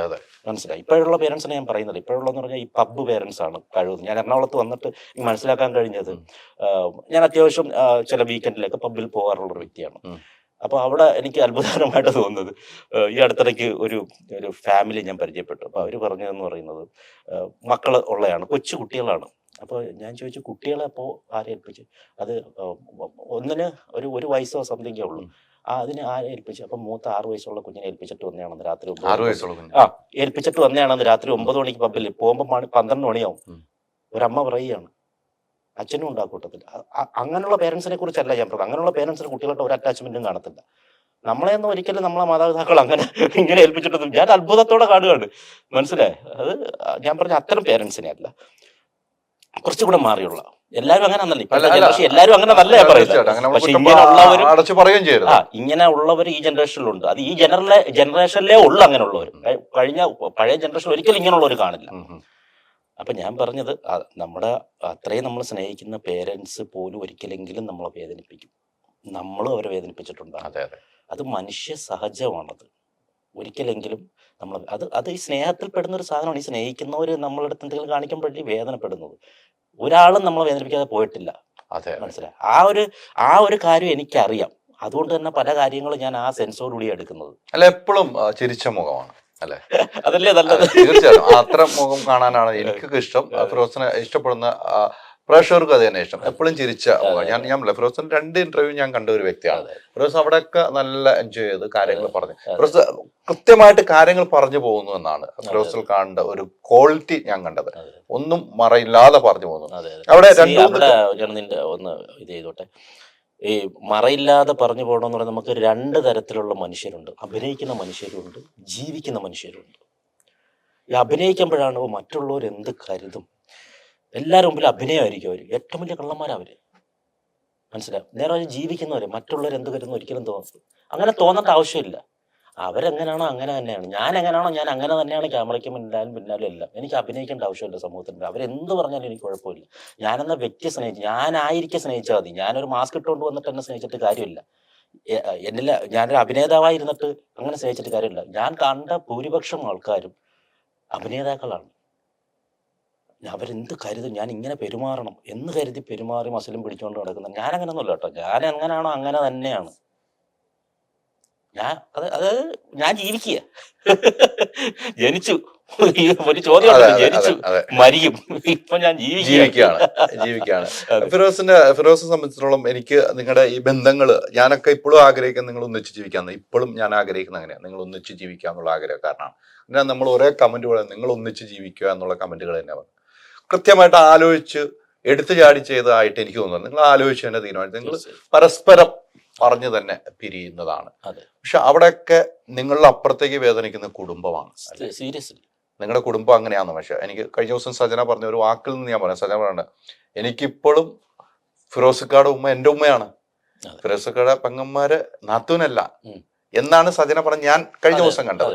അപ്പൊ അത്രയും അറ്റാച്ച്മെന്റ് ആണ് നിങ്ങൾ കുടുംബത്തില്. തിരിച്ച് ഞാനും അങ്ങനെയാണ്. നിങ്ങൾ അതാണ് ഞാൻ പറയാം, അങ്ങനെ തന്നെയാണ് അല്ലെ? നിങ്ങൾ ഫിറോസും അങ്ങനെ തന്നെയാണ്. പക്ഷെ ആ കുടുംബങ്ങളുടെ ഒരു വേദന നിങ്ങൾ കാണുന്നില്ല. അത് പോയതിൽ ഒരു സീരിയസ്ലി അത് നമ്മൾ മറ്റുള്ളവരുടെ വേദനകൾ കൂടുതൽ മനസ്സിലാക്കിയത് കൊണ്ടാണ് ഇത്രയും വർഷം നീണ്ടതെന്ന് വേണമെങ്കിൽ ഞാൻ പറയാം. കാരണം മറ്റുള്ളവർക്ക് അത്രയും വാല്യൂ കൂടെ കൊടുത്തത് കൊണ്ടാണ്, നമ്മുടെ വാല്യൂക്കാളും മറ്റുള്ളവർക്ക് കൂടെ വാല്യൂ കൊടുത്തത് കൊണ്ടാണ് ഒരുപക്ഷെ ഞങ്ങൾ ഇത്രയും വർഷം നീണ്ടുപോയത് തന്നെ. ഇനി ഇതിലും വലിയ വേദന ഞങ്ങളുടെ കുടുംബങ്ങൾ വരാതിരിക്കാൻ വേണ്ടിയിട്ടാണ് ഇപ്പോൾ ഇങ്ങനെ ഒരു തീരുമാനം എടുത്തത്. മനസ്സിലായി? ഇപ്പോഴാകുമ്പം ഇന്നും സജിനയ്ക്ക് എൻ്റെ ഉമ്മയെ വിളിക്കാം, എൻ്റെ പെങ്ങളെ വിളിക്കാം, എൻ്റെ ബ്രദറിനെ വിളിക്കാം. അവരൊക്കെ അവൾക്ക് നല്ലതേ പറഞ്ഞു കൊടുക്കുള്ളൂ. തിരിച്ച് പിന്നെ സജിനാട് ഉമ്മയിൽ നിന്നാണ്ട് ഇപ്പോൾ ഇന്ന് രാവിലെ കൂടി മെസ്സേജ് അയച്ചതേ ഉള്ളൂ. അപ്പോൾ അത്രയും സ്നേഹമാണ് എനിക്ക്. സജിനാട് ബ്രദറിനെ വിളിക്കാം, വളയാന്നും പറഞ്ഞാണ് എപ്പോഴും വിളിക്കുന്നത്. അപ്പോൾ അതെന്ന് പറഞ്ഞാൽ ഈ പറഞ്ഞതുപോലെ ഒരു നല്ല വേയിലാണ് ഞങ്ങൾ ഈ പിരിഞ്ഞത്. മനസ്സിലായി? ഏറ്റവും ഞങ്ങളുടെ പ്രശ്നങ്ങൾ ഞങ്ങൾക്ക് 2 പേർക്ക് മാത്രമേ അറിയാവൂ. എന്തെങ്കിലും നമ്മൾ 100% സ്നേഹത്തോടൊക്കെ പോയി കഴിഞ്ഞാൽ ഒരിക്കലും പിരിയേണ്ട ആവശ്യം വരത്തില്ല. എന്തെങ്കിലുമൊക്കെ പ്രശ്നങ്ങൾ ഉണ്ടാവുമല്ലോ, തികച്ചും പേഴ്സണൽ ആയിട്ട്. എല്ലാ കുടുംബത്തിലും അതായത് ഞാൻ സജിനെ മാത്രം അറിയേണ്ട കുറച്ച് വളരെ പേഴ്സണൽ കാര്യങ്ങളുണ്ടാവും. പിന്നെ അപ്പൊ അതുകൊണ്ടാണ് അപ്പൊ ആ ഒരു ഇത് കോംപ്ലിക്കേഷനിലേക്ക് പോകുന്നതിന് മുന്നേ നമ്മൾ വളരെ കൂടുതൽ സംസാരിച്ച് ഈ ഒരു സ്നേഹം, അല്ലെങ്കിൽ കഴിഞ്ഞ ദിവസം വരെ ഉണ്ടായിരുന്ന സ്നേഹം, ആ സ്നേഹം നിലനിൽക്കണമെങ്കിൽ ഇപ്പോൾ ഈ പിരിഞ്ഞ് നമ്മുടെ ഈ ഒരു ബന്ധത്തിൻ്റെ അല്ലെങ്കിൽ ഈ ഒരു അവസ്ഥയിൽ നിന്ന് മാറണം നമ്മൾ. എന്നാലേ ഇന്നലെ വരെ നിന്നെ സ്നേഹിച്ച, അവളെ സ്നേഹിച്ചാൽ അവൾ എന്നെ സ്നേഹിച്ചാൽ ആ ബഹുമാനത്തോടെ നമുക്ക് ഇനിയും തുടരാൻ പറ്റും എന്നുള്ള വളരെ പക്വമായ തീരുമാനത്തിലാണ് ഞങ്ങൾ എത്തിയത്. അത് ഒരു ദിവസം കൊണ്ടെടുത്ത തീരുമാനം, കുറേ മാസങ്ങളായിട്ട്, അല്ലെങ്കിൽ പൊട്ടെ വർഷം എന്ന് തന്നെ പറയാം, അത്രയും എടുത്ത് ലോങ് ടൈം ഞങ്ങൾ എടുത്ത തീരുമാനമാണ്. അതുകൊണ്ട് തന്നെയാണ് ഇപ്പോൾ പെട്ടെന്നൊരു ദിവസം ഞങ്ങൾ ഇങ്ങനെ എടുക്കുവാണെങ്കിൽ ഒരു പക്ഷേ ഈ ചിരിച്ച മുഖം കാണണമെന്നില്ല ക്യാമറയ്ക്ക് മുന്നിൽ വരുമ്പോൾ പോലും. നമ്മൾ അതുമായി അഡ്ജസ്റ്റഡായി, ആ സാഹചര്യവുമായിട്ട് നമ്മൾ അഡ്ജസ്റ്റഡായി. നമ്മളെ സാഹചര്യവുമായി അഡ്ജസ്റ്റഡായി കുറേ നാളുകൾക്ക് ശേഷമാണ് സഞ്ജന വന്നത് അനൗൺസ് ചെയ്തത്. അല്ല, സജന വന്ന് അങ്ങനെ അനൗൺസ് ചെയ്യുന്ന ഒരിക്കലും ഫിറോസ് ഞാനത് വിചാരിച്ചില്ല. കാരണം ഞാൻ എൻ്റെ അത്രത്തോളം പേഴ്സണൽ കാര്യങ്ങൾ, പ്രത്യേകിച്ച് നമുക്ക് ഡിവോഴ്സ് എന്ന് പറയുന്ന ഒരു സന്തോഷ വാർത്തയല്ല, അത്രയും ദുഃഖകരമായൊരു വാർത്തയാണ്. അത് കഴിവതും നമ്മൾ ദുഃഖങ്ങൾ സ്പ്രെഡ് ചെയ്യാൻ നിൽക്കുക എന്നുള്ളതാണ്. അപ്പോൾ ഞാൻ അത് മാത്രമല്ല, അത് തികച്ചും പേഴ്സണലാണ്. അപ്പോൾ ഞാനതൊരിക്കലും പുറത്ത് അങ്ങനെ പറയില്ലായിരുന്നു. അതിൻ്റെ കൂടെ നടന്നു പോകേണ്ട ഒരു കാര്യമാണ്. അത് സജന പറഞ്ഞു, ഞാൻ കുറ്റം പറയല്ല, അദ്ദേഹത്തിന് പറയാൻ തോന്നി, അത് അദ്ദേഹത്തിന്റെ വ്യക്തി. സമൂഹം അറിഞ്ഞോട്ടെ, ഇനി ഒറ്റയ്ക്കുള്ള യാത്ര ചെയ്യുമ്പോൾ മറ്റുള്ളവർ ചിലപ്പോൾ അതിലൊരു ഫിറോസിനെ കാണുന്നില്ല എന്നുള്ള ചോദ്യത്തിൽ നിന്നും ആയിരിക്കാം, അങ്ങനെയുമാകാമല്ലോ. തീർച്ചയായും നല്ല ഉദ്ദേശത്തോടെ ആയിരിക്കാം. ഞാൻ പറഞ്ഞത് അദ്ദേഹത്തിന്റെ ഞാൻ എന്റെ കാഴ്ചപ്പാടിൽ ഞാൻ അങ്ങനെ പറയില്ലെന്നാണ് ഞാൻ പറഞ്ഞത്. സജന പറഞ്ഞ എനിക്ക് ബട്ടർഫ്ലൈ പോലെ പറന്ന് നടക്കണം. അതെ അതെ, പറഞ്ഞോട്ടെ, സന്തോഷമുള്ള കാര്യം. സജന ഫിറോസ് പറഞ്ഞു സജന ഇപ്പോഴും ഒരു കുട്ടിത്തമാണെന്ന് പറഞ്ഞു. തീർച്ചയായും രണ്ടും പറയുന്നത് രസമാണ്.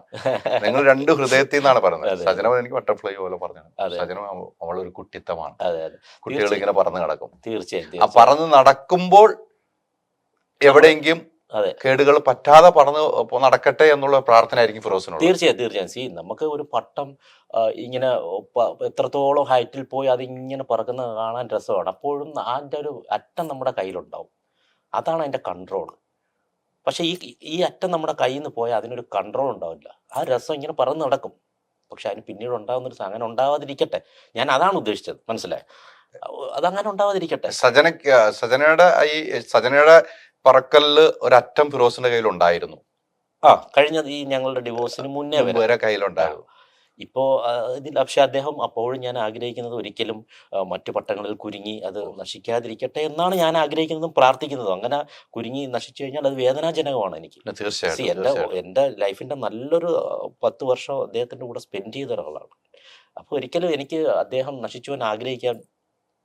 ഫിറോസിന്റെ മറ്റൊരു ക്വാളിറ്റിയാണ് പറയാം, സജന എന്നൊരു പെൺകുട്ടിയെ ജീവിതത്തിൽ കൊണ്ട് സജനയ്ക്ക് വേണ്ടത്, സജനയ്ക്ക് കലയോട് ഇഷ്ടം വന്നപ്പോൾ സജനയെ കൈപിടിച്ച് കൊണ്ടുവന്ന ഫിറോസാണ്. അത് സജന പറയുന്നുണ്ട്. തീർച്ചയായും അവിടെയൊക്കെ ഫിറോസ് ഒക്കെയാണ്, അതെ അല്ലെ?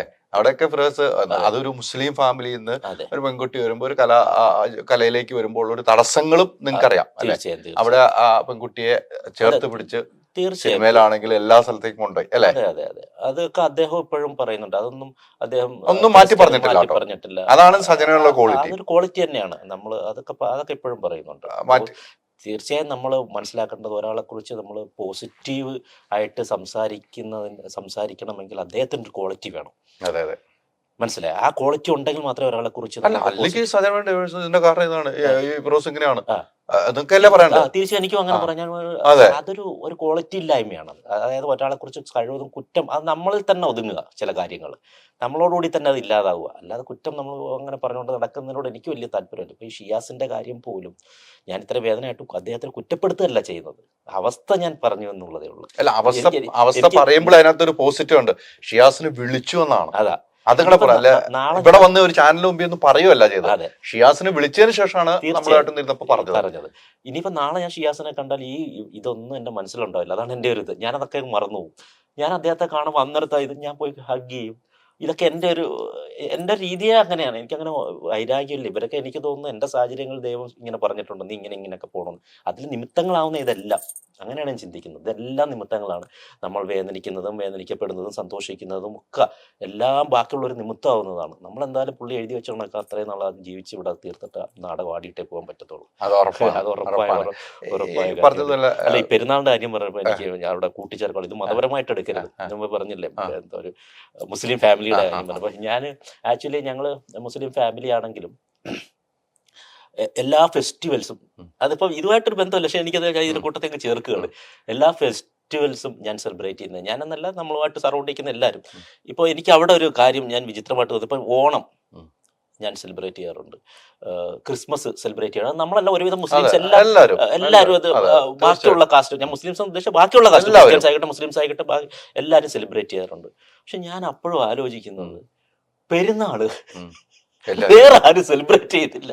അതെന്താണ്? എനിക്ക് അങ്ങോട്ടൊരു ചോദ്യമാണ്. അല്ല, പെരുന്നാളിന് നമ്മൾ വിളിക്കാറുണ്ട് സുഹൃത്തുക്കളെ, പക്ഷെ ഓണത്തിന് നമ്മളെ വിളിക്കാറുണ്ട്. പക്ഷെ എന്നിരുന്നാലും ഇപ്പൊ എന്റെ വീട്ടിലൊക്കെ ഓണത്തിനെന്ന് പറഞ്ഞാൽ ഊഞ്ഞാലിടാറുണ്ട്, സദ്യ വെക്കാറുണ്ട്. അടിപൊളി സദ്യയാണ് ഞങ്ങളുടെ വീട്ടിൽ വെക്കുന്നത്. ഈ ബിരിയാണിയും മറ്റേ പെരുന്നാളിന് വെക്കുന്നതിനെക്കാട്ട് അടിപൊളി സദ്യ, എല്ലാ കാര്യങ്ങളും ഉണ്ടാക്കും. അത് ഞങ്ങൾ എല്ലാവരും കൂടെ കൂടും. അനിയനൊക്കെ കുക്കിംഗ്, അനിയനും പെങ്ങളൊക്കെ അടിപൊളി കുക്കിംഗ്, ഇവർ ഞങ്ങളെല്ലാം കൂടെ കൂട്ടി അത് രസമാണ്. പക്ഷെ ഞാൻ ആലോചിക്കുന്നു, ഒരു പെരുന്നാൾ പോലും വേറൊരു കാസ്റ്റാ പിന്നെ സെലിബ്രേറ്റ് ചെയ്യുന്നില്ല. എന്താണ് അത്? എനിക്കത് വലിയ വിഷമമുള്ള കാര്യമാണ്. അതുകൂടെ സെലിബ്രേറ്റ് ചെയ്യണം കേട്ടോ. അത് അതിനകത്ത് വേറെ അത് പറയുമ്പോൾ നമ്മളൊക്കെ പഠിക്കുന്ന കാലത്ത് ഒരു മുദ്രാവാക്യം ഉണ്ട്, ഓണത്തിനുണ്ട് 10 അവധി, ക്രിസ്മസിനുണ്ട് 10 അവധി, റംസാൻ എന്തേ അവധി പറയൂ സർക്കാർ. എന്താണെങ്കിൽ അത് പാടില്ല. അങ്ങനെ ഒരു മുദ്രാവാക്യം പണ്ടുണ്ടായിരുന്നു. എനിക്ക് ഞാനൊക്കെ പഠിക്കുന്ന കാലത്തോളം ക്രിസ്മസിനുണ്ട് 10 ദിവസം അവധി, ഓണത്തിനുണ്ട് 10 ദിവസം, പെരുന്നാളാകുമ്പോൾ 10 ദിവസം അവധിയില്ല, 2 ദിവസം അവധിയുള്ളൂ. ഇത് പറഞ്ഞപ്പോ അത് എനിക്ക് പെട്ടെന്ന് ഓർമ്മ വന്നു. പക്ഷെ നമ്മൾ ഇപ്പോഴത്തെ പെരുന്നാളിലൊക്കെ നമ്മുടെ സുഹൃത്തുക്കളെല്ലാം നമ്മുടെ വീടുകളിലാണ്. പക്ഷെ ഈ നോമ്പ് തുറക്കും നമ്മൾ ഇത്രയും പേരെ വിളിക്കുന്നത്. സംഭവം സത്യമാണെങ്കിലും അല്ല, ഇതൊന്നും ആലോചിച്ച് നോക്കും. പെരുന്നാൾ ഞാനത് പലപ്പോഴും ആലോചിക്കാറുണ്ട്. എനിക്ക് സങ്കടം, എന്തുകൊണ്ടാണ് അങ്ങനെ? ഇതൊക്കെ സത്യത്തിൽ ഇതൊക്കെ ഒരു ഫെസ്റ്റിവൽ ആയിട്ട്, അപ്പൊ അത്രയും കൂടെ നമുക്ക് ഫെസ്റ്റിവലിന് ഒരു സമയം കിട്ടും, എൻജോയ് ചെയ്യാനൊരു സമയം കിട്ടും. മനസ്സിലായി? അത് എനിക്ക് പലപ്പോഴും. പിന്നെ ഞാൻ ആലോചിച്ച്, ഈ ലോകം മൊത്തം തലകീഴായി തന്നെയാണ് പോയിക്കൊണ്ടിരിക്കുന്നത്. എവിടെയും ജാതിയുണ്ട്, എവിടെയും മതമുണ്ട്. അത് ഇപ്പോഴും നടക്കുന്നു. അതിന്റെ ഉദാഹരണം ഇപ്പൊ സീരിയലിൽ വരെ ജാതി ഉണ്ടെന്ന് പറഞ്ഞ കാലഘട്ടമാണ്. ഒന്ന് ആലോചിച്ച് ഗായത്രി പറഞ്ഞില്ലേ, ഗായത്രി പറഞ്ഞല്ലോ സീരിയലിൽ വരെ ജാതിയാണ്. തീർച്ചയായിട്ടും ഉണ്ട്. ഇതൊക്കെ നമ്മൾ അനുഭവിക്കുന്ന സിനിമയിലും ഉണ്ട്, ഇല്ലെന്ന് പറയാം. ഇതൊക്കെ ഞാൻ ഇതിന്റെയൊക്കെ വിക്റ്റിമാണ് പലയിടത്തും. ചാനൽസിൽ പോലും അതിന്റെ വിക്റ്റിമാണ്. ഞാൻ അത് തലപ്പത്തിരുന്ന ഒരു ഡയറക്ടർ അടുത്ത്, ആരാധന പേര് പറയുന്നത്, വലിയൊരു ചാനലിന്റെ വലിയ അറിയപ്പെടുന്ന ഒരു വ്യക്തി. അദ്ദേഹം ഇതേപോലെ ഞാൻ ഇന്ന കാസ്റ്റാന്ന് അറിഞ്ഞുകൊണ്ട് എന്നെ വിളിക്കാത്തവരുണ്ട്. ഞാൻ അദ്ദേഹത്തിന് അപ്പോഴേ ഞാൻ വിളിച്ചിട്ട് ഫോൺ എടുത്തില്ല, മെസ്സേജ് ഞാൻ ഒരു എസ് പോലെ മെസ്സേജ് കൊടുത്ത് ഞാൻ അറിഞ്ഞു. പക്ഷെ ഞാൻ ഈ കാസ്റ്റ് ആയതുകൊണ്ടാണ് ഞാൻ ഒരിക്കലും, കാരണം എൻ്റെ സറൗണ്ടിൽ നിൽക്കുന്നവരെല്ലാവരും ഏത് കാസ്റ്റാന്ന് പോലും ഞാൻ ചോദിക്കാതെ, കാരണം സീരിയസ്ലി ഞാൻ നോക്കുകയാണെങ്കിൽ എൻ്റെ അടുത്ത് നിൽക്കുന്നവരല്ല ആക്ച്വലി മുസ്ലിം ഫ്രണ്ട്സ് ഇല്ല എനിക്ക്. കൂടുതലും മുസ്ലിം ഫ്രണ്ട്സ് ഇല്ലെന്നല്ല, ഉണ്ട്, പക്ഷെ കൂടുതലും മറ്റ് കാസ്റ്റാണ്. കാസ്റ്റ് നോക്കിയിട്ടല്ല നമ്മൾ. പിന്നെ അതൊക്കെ അങ്ങനെ നമുക്ക് പറ്റുമോ? കാസ്റ്റ് നോക്കി സൗഹൃദങ്ങൾ എടുക്കാനും അല്ലെങ്കിൽ ഒരിക്കലും നമുക്ക് ചിന്തിക്കാൻ പോലും പറ്റാത്തൊരു മേഖലയാണ്. അപ്പോൾ ഒരു ചാനലിൽ തലപ്പത്തിരിക്കുന്ന ഒരാൾ, മനസ്സിലായി, അദ്ദേഹം ഇങ്ങനെ ഞാൻ ഈ കാസ്റ്റ് ആയതുകൊണ്ട്, അത് കാസ്റ്റിന്റെ പേരിൽ മാത്രം, അത് ഞാൻ വ്യക്തമായിട്ട് അറിഞ്ഞതുകൊണ്ടാണ് പറയുന്നത്. പക്ഷെ അതെനിക്ക് ഭയങ്കര സങ്കടമായി പോയി. അതുവരെയുള്ള വിലയും പോയി. അദ്ദേഹം വളരെ എഡ്യൂക്കേറ്റഡ് ആയിട്ടുള്ള വ്യക്തിയാണ്. കഴിഞ്ഞ ദിവസം ഫിഷാരുടെ എന്റെ ഇന്റർവ്യൂവിൽ പറഞ്ഞ ഒരു പോയിന്റാണ്, വലിയ പോയിന്റാണ്. ഫിഷാരടി, നാദിർ ഷാ, റിമി ടോമി 3 പേരും ഹിന്ദു, ക്രിസ്ത്യൻ, മുസ്ലിം. ഇനി വരാൻ പോകുന്ന കാലഘട്ട മതസൗഹാർദ്ദ പ്രോഗ്രാം കറക്റ്റാണ്. പിഷാരടി പറഞ്ഞ ഒരു കാര്യം വളരെ വീക്ഷണത്തോടെ, അതിനും ഒത്തിരി ദൂരമില്ല എന്നാണ് പിഷാരടി പറഞ്ഞത്. കറക്റ്റ് കാര്യമാണ്, കറക്റ്റ് വീക്ഷണമാണ് നടക്കുന്നത്. കാരണം ഇതൊരു ഡാർക്ക് ഏജ് സിറ്റുവേഷൻ ആണ് നമ്മൾ പോയിക്കൊണ്ടിരിക്കുന്നത്. ഈ കാണുന്ന എല്ലാം അതാണ്. ഞാൻ ഉദാഹരണത്തിന് പറഞ്ഞ പബ്ബ് ലൈഫ് പോലും ഒന്ന് ആലോചിച്ചു. ഒരു കുഞ്ഞിന് 6 വയസ്സുള്ള മൂത്ത ഒരു മാസങ്ങളുള്ള കുഞ്ഞിനെ 1 വയസ്സുള്ള കുട്ടിയെ ഏൽപ്പിച്ചിട്ട് പോയത്. അതായത് 6 വയസ്സുള്ള ഒരു കുട്ടിയെടുത്ത് ഏൽപ്പിച്ചിട്ട് അവർ വന്നിരിക്കുന്ന പബ്ബിൽ എന്തിനാ? അവിടെ വന്നിട്ട് മദ്യപിക്കാനും ഡാൻസ് ചെയ്യാനും ഒക്കെ എൻജോയ് ചെയ്യുന്നതൊന്നും നമുക്ക് ഒരു വിഷയമല്ല. പക്ഷെ അവിടെ ആ ഒരു കർത്തവ്യം മാറ്റി വെച്ചിട്ട് ഇങ്ങനെ അതൊക്കെ എനിക്ക് വിചിത്രമായിട്ട് തോന്നുന്നു. എനിക്കറിയില്ല, എനിക്ക് വിചിത്രമായിട്ട് തോന്നുന്നു. ഇനി തലതിരിഞ്ഞ ലോകത്തൂടെ ഞാൻ നേരെ നടക്കുന്നതുകൊണ്ടുള്ള കുഴപ്പമാണോ എന്ന് എനിക്കറിയില്ല. അത് പറയുമ്പം ഫിറോസും സജിനയും പറഞ്ഞ കുട്ടികളെ കുറിച്ച് പറഞ്ഞാൽ എനിക്ക് പെട്ടെന്ന് വന്നു. ഫിറോസ് കഴിഞ്ഞ ഒരു ഇന്റർവ്യൂ പറഞ്ഞു, അത് മാത്രമാണ് എൻ്റെ ഒരു സങ്കടം, ഞങ്ങൾ ഒരുമിച്ചുള്ള ഒരു കാഴ്ച കുട്ടികൾക്ക് കാണാൻ പറ്റുന്നില്ല. ഇപ്പൊ ഈ നേരിട്ട് കാണാൻ പറ്റുന്നില്ല എന്നുള്ളത് എങ്കിൽ പോലും ഈ 2 ദിവസം മുന്നേ ഞങ്ങൾ വീഡിയോ വീഡിയോ കോൾ കോൾ, ആയിട്ട് അത് സത്യം പറയും, വീഡിയോ കോൾ ഞങ്ങൾ വിളിക്കാറുണ്ട്. രണ്ടുപേരും കൂടെ വന്നിട്ട് സംസാരിച്ചു. കാരണം മോൻ പറയും, എവിടെ പപ്പ എവിടെ, പപ്പ എന്ന് കാണിച്ച് ഇവിടെ മറ്റേ കണക്ട് ചെയ്ത് ഇതിനകത്ത് കാണിക്കും. പക്ഷെ എന്നാൽ പോലും ഈ പറഞ്ഞതുപോലെ ഇനി വരാൻ പോകുന്ന റിയാലിറ്റി ഓർത്തിട്ട് ഒരു സങ്കടം തന്നെയാണ് അത്. പിന്നെ, ഡെഫിനറ്റ്ലി പിന്നെ. അതൊക്കെയാണ് യഥാർത്ഥ സങ്കടങ്ങൾ എന്ന് പറയുന്നത്. അല്ലാതെ മറ്റൊന്നുമല്ല നമ്മുടെ വേറെ സങ്കടം. ഇപ്പൊ നമുക്ക് എന്തെങ്കിലും പറ്റുന്നതല്ല ഒരിക്കലും സങ്കടം. നമ്മളെ സ്നേഹിക്കുന്നവർക്ക് പറ്റുന്നതാണ് യഥാർത്ഥ സങ്കടം. ഞാൻ അങ്ങനെ മനസ്സിലാക്കണം. ഇപ്പൊ എന്നെ സംബന്ധിച്ചെന്ന് പറഞ്ഞാൽ അവർക്ക് പറ്റുന്നതിലാണ് എനിക്ക് സങ്കടം. എനിക്കിനി എന്ത് പറ്റിയാലും എന്നെക്കുറിച്ച് ആരെന്ത് പറഞ്ഞാലും അതൊന്നും എനിക്കൊരു സങ്കടമേ അല്ല, എനിക്കൊരു വിഷയമേ അല്ല. കാരണം ഞാൻ എന്തെന്നുള്ളത് എനിക്കറിയാം, എന്നെ അടുത്തറിയാവുന്നവർക്കും അറിയാം. അത് മാത്രം മതി എനിക്ക്. പിന്നെ തീർച്ചയായും. ഞാൻ ഒരാളെ വേദനിപ്പിക്കുന്ന, അതായത് ഒരാൾക്ക് ഈ പറഞ്ഞ പോലെ കഞ്ഞിൽ പാറ്റയുടെ നിന്നും അങ്ങനെയുള്ള ഒരു പരിപാടി ഞാൻ അങ്ങനെയൊന്നും ചെയ്യാനും പാടില്ല. ഞാൻ എൻ്റെ ജീവിതത്തിൽ ഇതുവരെയ്ക്ക് ചെയ്തിട്ടുമില്ല, ഇനി ചെയ്യത്തതുമില്ല. കാരണം അവിടെ തീർന്ന്, അവിടെ ഒരു മനുഷ്യനല്ല. അപ്പോൾ പിന്നെ മനുഷ്യനും മൃഗവും തമ്മിൽ എന്താണ് പണ്ട് സിനിമയിൽ നിന്നും തിലകനെ മാറ്റി നിർത്തും, തിലകനോട് അഭിനയിക്കാൻ ചില ആളുകളില്ലെങ്കിലും അഭിനയിക്കാൻ ആളുകളുണ്ടായി. അതെ, തീർച്ചയായും. അതും തീർച്ചയായും. ഒരു വാസ്തവമായ സംഭവമാണ്. പണ്ട് തീർച്ചയായും. തിലകനെ മാറ്റി നിർത്തിയ കാലഘട്ടത്തിൽ പിന്നെ എല്ലാം അത് മാറിയില്ലേ? അതെ, തീർച്ചയായും. തിലകന് ജോലി ഇല്ലാതിരിക്കാൻ പറ്റുമോ? അതെ, അത് മാറും. തിലകൻ പോലെ ഒരാൾക്ക്, ഒരു മനുഷ്യനും ഒരാളെ അങ്ങനെ അങ്ങ് ഇതാക്കാൻ പറ്റില്ല. പക്ഷെ ഒന്ന് ടച്ച് ചെയ്ത് പോകാൻ പറ്റും. അതെ അതെ അതെ അതെ. കുറച്ചുനാൾ പുള്ളിയുടെ വർക്കുകൾ ഇല്ലാതാക്കി, മരണം വരെ അല്ല, പിന്നെ പുള്ളി ചെയ്തു. എങ്കിലും ഒരു ഇതൊക്കെ ചെയ്യിക്കാൻ മനുഷ്യർ വിചാരിച്ചാൽ പറ്റും. അല്ല, നമുക്ക് നമ്മുടെ ഒരു കഴിവുണ്ടെന്ന് മറ്റുള്ളവർക്ക് അറിയാവുള്ളൂ. ആ തീർച്ചയായും. കഴിവിലാലോ നമ്മൾ വിളിക്കുന്നത്. ഇപ്പം അത്രേ ഉള്ളൂ. ഫിറോസിനെ വിളിച്ചത് നമ്മൾ ഒരു വിശ്വാസം, നമ്മളൊരു കഴിവും, അത്രേ നമുക്ക് ഉള്ളൂ. പ്രേക്ഷകരുണ്ടെന്ന് പറഞ്ഞിട്ടാണല്ലോ വിളിക്കുന്നത്. തീർച്ചയായിട്ടും. അല്ലെ അപ്പൊ ഒരിക്കലും വിളിക്കില്ല. സംഘാടകർക്കും പ്രശ്നമുണ്ട്. അല്ല, സംഘാടകർ ഞാൻ ഈ അതിലേക്ക് സംഘാടകർ അപ്പോഴും വിചാരിക്കുന്നത് ഇത്രയും നട്ടല്ലില്ലാത്ത ഒരു ഫീൽഡാണോ ഫാഷൻ ഫീൽഡ് എന്നാണ് ഞാൻ ആലോചിക്കുന്നത്. അതൊരു നട്ടല്ലില്ലായ്മയാണ്. ഇപ്പൊ സിനിമയിൽ ഒരിക്കലും നടക്കത്തില്ല, എവിടെ നടക്കാനാ? ഡാൻസ് ഫീൽഡിൽ നടക്കത്തില്ല, വേറെ ഒരു ഫീൽഡും നടക്കത്തില്ല. കേവലം ഒരു ഷോ സ്റ്റോപ്പർ ആയിട്ട് വന്ന് കേവലം ഒരു മോഡൽ വിചാരിച്ചാൽ എൻ്റെ ഇത്രയും വലിയ അസോസിയേഷന് ചലിപ്പിക്കാൻ പറ്റിയ അദ്ദേഹത്തിന്റെ കാൽ കീഴിലാണ് ഈ ഫാഷൻ ലോകം എന്ന് ഞാൻ വിശ്വസിക്കുന്നു. ആ ഫാഷൻ ലോകത്ത് എനിക്ക് നിൽക്കണ്ട. തീർച്ചയായിട്ടും. അതാണ് പറഞ്ഞത്, അവർക്ക് നട്ടല് വേണം. അതാ, നട്ടല് വേണം. കാണുമായിരിക്കും 1-2 പേര് ചിലപ്പോൾ നട്ടലുള്ളവരുണ്ടായിരിക്കും. അവർ ചിലപ്പോൾ നാളെ എന്നെ വിളിച്ചേക്കാം, വിളിക്കട്ടെ, നമുക്ക് കാണാൻ എന്തായാലും. അതെ അതെ അതെ, അങ്ങനെ വിളിക്കട്ടെ എന്ന് നമ്മളും ആഗ്രഹിക്കുന്നു. തീർച്ചയായും. ഞാൻ പറയുന്നത് എൻ്റെ ആ ഒരു 100 പേരെ ഞാൻ നട്ടലില്ലെന്ന് പറയുന്നില്ല. പക്ഷേ ഈ അസോസിയേഷൻ പോലും അങ്ങനെ കാണിച്ചപ്പോൾ എനിക്ക് അങ്ങനെ ചിന്തിക്കാൻ പറ്റും. അതെ അതെ. അത് ഒരു ഷോ അല്ല, പാരലായിട്ട് വന്ന് 2-3 ഷോ അങ്ങ് പോയി. അപ്പൊ അത്രയും ഷോയിൽ നിന്ന് പോകുമ്പോഴും അത് ഈ സംഘാടകർ 3-3 അല്ല, 3 ഒറ്റ അല്ല. ഈ ഷോ വന്നത് പലതായിട്ടാണ്. ഞാൻ പറഞ്ഞത് അതിൽ ഒരു ഷോ ഈ അസോസിയേഷന്റെ ഷോ ആയിരുന്നു. IMFA എന്ന് പറയുന്ന association, Indo fashion and model association, അങ്ങനെയാണ് അതിൻ്റെ. അതിന്റെ അവർ ഓൺ നടത്തുന്ന അവരുടെ പ്രോജക്റ്റ്. ഇപ്പൊ അമ്മ നടത്തുന്നത് പോലെ, അല്ലെങ്കിൽ നമ്മുടെ ആത്മസംഘടന നടത്തുന്നത് പോലെയുള്ള ഒരു പ്രോജക്റ്റ് ആണ്. മനസ്സിലായ? അതാണ് സംഭവിച്ചത്. അപ്പം എനിക്ക് സത്യത്തിൽ അതോടെ ഞാൻ ഒന്നാമത് ഇതിലൊരു ബഡ്ഡിങ് സ്റ്റേജാണ് ഫാഷൻ രംഗത്തേക്ക്. പക്ഷെ അവിടെ ഇത്രയും ഒരു എന്താണ് നട്ടലില്ലായ്മയായിട്ടാണ് എനിക്കത് തോന്നിയത്. അപ്പോൾ പോലും ഞാൻ എല്ലാവരെയും അങ്ങനെ പറയുന്നില്ല.